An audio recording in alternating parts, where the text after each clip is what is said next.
மிகுந்த துயரத்தோடு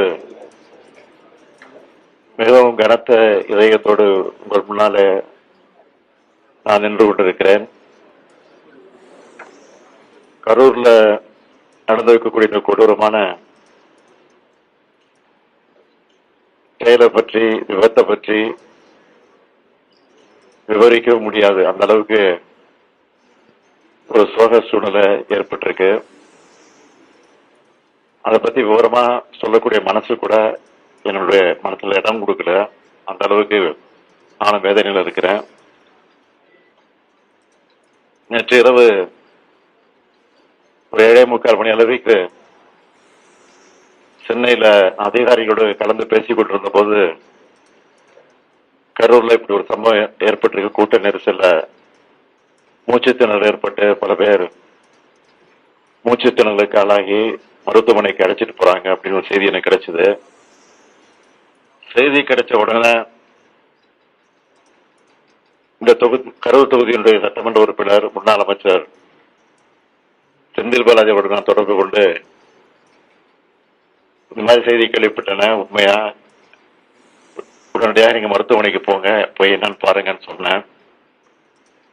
அதுக்கப்புறம் கலெக்டர் இடத்துலையும் தொடர்பு கொண்டு நான் கேட்டபோது அவரும் சில விஷயங்கள் எல்லாம் சொன்னாரு.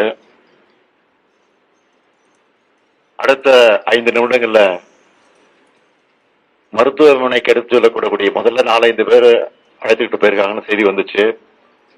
ஒரு போக போக பாத்தீங்கன்னா அதிகமான பேரை மருத்துவமனைக்கு தூக்கிட்டு போறாங்க அப்படின்னு செய்தி தொடர்ந்து வந்து குத்துச்சு. அதுக்கப்புறம் பார்த்தா மரண செய்திகள் வர ஆரம்பிச்சிருச்சு. நான் கொஞ்சமும் எதிர்பார்க்கல. மரண செய்தி வர ஆரம்பிச்சோன்னே எனக்கு ஒரு அச்சம் ஏற்பட்டு உடனடியாக இந்த மாவட்டத்தினுடைய சுற்று வட்டாரத்தில் இருக்கக்கூடிய நம்முடைய அமைச்சர் பெருமக்கள், பக்கத்தில் இருக்கக்கூடிய மாவட்டங்களில் இருக்கக்கூடிய நம்ம அமைச்சர் பெருமக்கள் எல்லாம் தொடர்பு கொண்டேன். அந்த அடிப்படையில் அன்பில் மகேஷ் தஞ்சாவூருக்கு போயிட்டு இருந்தாரு. அவரை தொடர்பு கொண்டு உடனடியாக கரூருக்கு போன்னு சொல்லி உத்தரவு போட்டு அவர் வந்தாரு. அதுக்கு பிறகு நம்முடைய மக்கள் நல்வாழ்வுத்துறை அமைச்சர் மா சுப்பிரமணியத்தை சென்னையில் இருந்து உடனடியாக போய் என்னன்னு பாருங்க அப்படின்னு அவரையும் அனுப்பிச்சு வச்சேன். அப்புறம் டிஜிபி, சட்டம் ஒழுங்கு ஏடிஜிபி ஆகிய அதிகாரிகள் எல்லாம், காவல்துறையுடைய உயர் அதிகாரிகள் எல்லாம் தொடர்பு கொண்டு நான் உடனடியாக இதை பற்றி கவனிக்க வேண்டும் என்று போர்க்கால அடிப்படையில் நடவடிக்கை எடுக்கன்னு சொல்லி உத்தரவிட்டு அவர்களையும் அனுப்பி வச்சேன். அந்த செய்திகள் எல்லாம் என் மனச கரங்கடிச்சது. அதுக்கு பிறகு உடனடியாக நான் தலைமைச் செயலகத்துக்கு போய் அங்க நம்முடைய மூத்த அமைச்சர் துரைமுருகன் அவர்கள், நேரு அவர்கள், வேலு அவர்கள் அமைச்சர்கள் சென்னையில் இருந்தாங்க. அவங்களையும் கூப்பிட்டுட்டு தலைமைச் செயலகத்துக்கு போயிட்டேன். அதிகாரிகளையும் அழைச்சு, டிஜிபியும் அழைச்சு, அதுக்கு பிறகு கலந்து பேசி என்னென்ன செய்யலாம், என்ன நடவடிக்கை எடுக்கலாம், எப்படி நடந்துகிட்டு இருக்கு விவரம்லாம் கேட்டேன். எல்லாரையும் முக்கியமான பல்வேறு மாவட்டங்கள் இருக்கக்கூடிய மாவட்ட ஆட்சித்தலைவர்கள், அதிகாரிகள், கரூரை ஒட்டி இருக்கக்கூடிய 5-6 மாவட்டங்கள் இருக்கக்கூடிய அரசு அதிகாரிகள் எல்லாம், மருத்துவர்கள் எல்லாம் உடனடியாக அந்த பகுதிக்கு கரூருக்கு போகும்படி உத்தரவிட்டு அவங்க எல்லாம் வந்து சேர்ந்திருக்கிறாங்க. அதெல்லாம் விசாரிச்சேன். ஆக இப்படிப்பட்ட நேரத்தில் பொதுமக்களும் ஒத்துழைப்பு தர வேண்டும் என்று நான் கேட்டுக்கொண்டிருக்கிறேன். அது சம்பந்தமா அறிக்கையும் வெளியிட்டு இருக்கிறேன். பெரும் துயரத்துக்கு இந்த சம்பவத்தில் மொத்தம் 39 உயிர்கள் இதுவரைக்கும் நம்ம இழந்திருக்கிறோம்.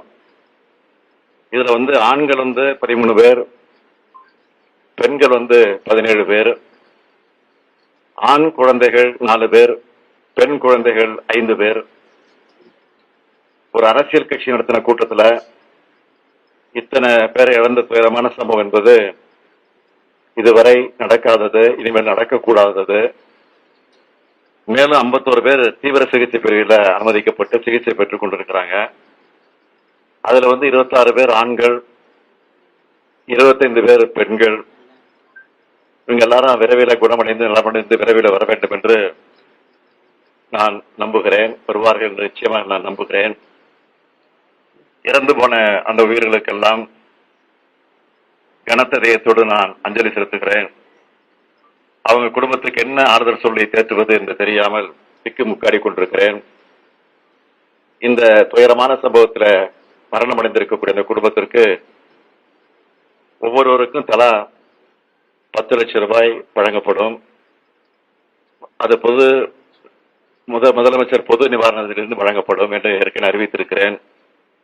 காயமடைந்து மருத்துவமனை சிகிச்சைக்கு அனுமதிக்கப்பட்டிருக்கக்கூடிய அவர்களுக்கு தலா 1 லட்சம் ரூபாய் வழங்கப்படும் என்று அறிவிக்கப்பட்டிருக்கிறது. அது மட்டுமல்ல, ஓய்வு பெற்ற உயர்நீதிமன்றத்தினுடைய நீதியரசர் திருமதி அருணா ஜெகதீசன் அவர்கள் தலைமையில ஒரு நபர் விசாரணை கமிஷன் ஆணையத்தை உடனடியாக அமைக்க நான் உத்தரவிட்டிருக்கிறேன். அதற்கு பிறகு இன்று காலையில் 9:30 மணிக்கு தான் வரலாம் என்று முடிவு செய்து விமானத்தில் டிக்கெட் பதிவு செஞ்சிருந்தேன்.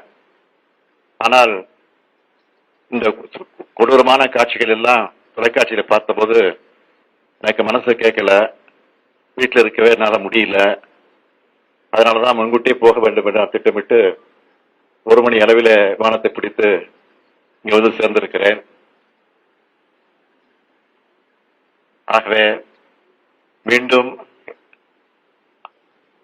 மரணமடைந்து இருக்கக்கூடிய அந்த குடும்பத்தை சார்ந்தவர்களுக்கு எல்லாம் மீண்டும் என்னுடைய ஆறுதலை தெரிவித்துக் கொள்கிறேன். காயமடைந்தவர்கள் விரைவிலே குணமடைய வேண்டும் என்றும் என்னுடைய ஆசையையும் வெளிப்படுத்துகிறேன்.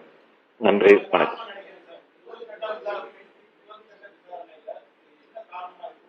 அதுக்குதான் உயர்நீதிமன்றத்தினுடைய ஓய்வு பெற்ற நீதிபதி தலைமையில ஆணையம் அமைக்கப்பட்டிருக்கு. அந்த ஆணையம் விசாரிச்சு முழுமையா சொல்லும். இதுக்கிடையில நீங்க கேட்கிற மாதிரி அரசியல் நோக்கத்தோடு எதையும் சொல்ல நான் விரும்பல. திருப்பி தான் சொல்ல போறேன். ஆனா ஆணையம் அதுக்காக அமைச்சிருக்கிறோம். அந்த ஆணையத்தின் மூலமாக உண்மை வெளிவரும். அந்த உண்மை வெளிவருகிறவர் நிச்சயமாக உரிய நடவடிக்கை எடுக்கப்படும். ஆணையம் சொல்லுகிற அந்த அறிக்கையின் அடிப்படையில உரிய நடவடிக்கை எடுக்கப்படும். யாரு கைது செய்யப்படுவார், யாரு கைது செய்ய மாட்டார், நீங்கள் கேட்கிற எந்த இடத்தோடு கேட்கிறீங்களோ அதுக்கெல்லாம் நான் உட்படுவதற்கு தயாராக இல்லை. விரைவில் வருவதற்கான முயற்சி நிச்சயமாக ஈடுபடும்.